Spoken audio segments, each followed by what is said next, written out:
Good afternoon friends, আশা করছি প্রত্যেকে সকলে ভালো আছো, সুস্থ আছো, আর আমিও ভালো আছি। সকাল সকাল আমার রান্নাটা হয়ে গিয়েছিল। তো এখানে করছি তেলাপিয়া মাছের ঝাল। পেঁয়াজ, রসুন, আদা বাটা দিয়ে, পেঁয়াজ কুচানো, রসুন বাটা আর আদা বাটা, আর বাটা মশলা দিয়ে আজকে করিনি,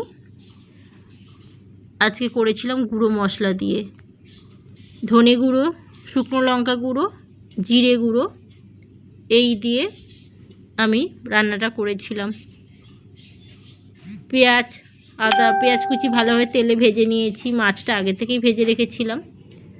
তারপরে আদা বাটা রসুন বাটা দিয়ে ভেজে নিয়ে তারপরে গুঁড়ো মশলা অল্প জলে গুলে দিয়ে দিয়েছিলাম, ভালোভাবে কষিয়ে জল দিয়ে দিয়েছি। ঝোল ফুটে উঠলে মাছগুলো দিয়ে দিয়েছি, আর উপর থেকে দেখো মাছ দিয়ে দেওয়ার পরে ঝোলটার খুব সুন্দর কালার এসেছে, আর উপর থেকে আমি ধনেপাতা কুচি ছড়িয়ে দিচ্ছি। দারুণ খেতে হয়েছিল বন্ধুরা, কিন্তু দুঃখের বিষয় আমাদের সকলের খাওয়া হয়ে যাওয়ার পরে 3 পিস মাছ বেঁচে গিয়েছিল, রাতে খাওয়া হতো, সেটা বিড়ালে খেয়ে চলে গিয়েছে। এত সুন্দর খেতে হয়েছে বন্ধুরা, বলে বোঝাতে পারবো না। তো বাড়ির সকলেই নাম করছে, বলছে খুব দারুণ খেতে হয়েছিল আজকে মাছের ঝোলটা, কিন্তু দুঃখের বিষয় বিড়ালের পেটে চলে গেল বাদবাকিগুলি। ভালোই হলো, ওরাও কিছুটা খাক।